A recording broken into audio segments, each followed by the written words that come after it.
வாழ்க்கையில் பணம் அவசியம், சம்பாதிப்பு அவசியம், வருமானம் மிகவும் அவசியம். ஆனால் நாங்கள் கிறிஸ்துவுக்குள் வாழுகிற நாங்கள் உண்மையாக உழைப்பை நம்பும் பொழுது, நாங்கள் ஹார்ட் ஒர்க் பண்ணும் பொழுது, உழைக்கும் பொழுது தேவன் நம்மை ஆசீர்வதிக்கிறார். அதுதான் இந்த வசனம் சொல்லுகிறது. மிக அருமையான ஒரு வசனம். நீதிமொழி புத்தகத்திலே 13ஆம் அதிகாரத்திலே 11வது வசனம் பாருங்க, சொல்லுகிறது, வஞ்சனையால் தேடின பொருள், அதாவது கிறிஸ்துவுக்கு பிரியமில்லாத வழியிலே சம்பாதிக்கும் பொழுது குறைந்து போம்.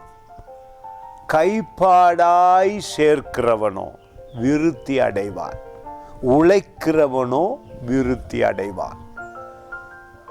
நீங்கள் உழைக்க பழக வேண்டும்.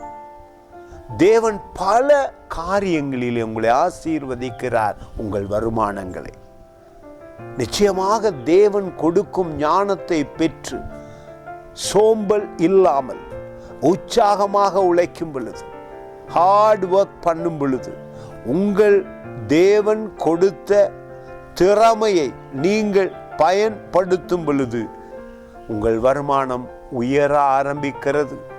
அது மட்டுமல்ல, அந்த வருமானத்திலே நிம்மதி, சுகம் உண்டாகிறது.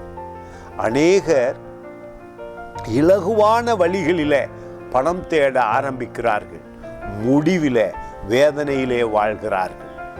அப்படி வருகிற வருமானமும் குறைந்து போகிறது, மனம் உடைந்து விடுகிறார்கள்.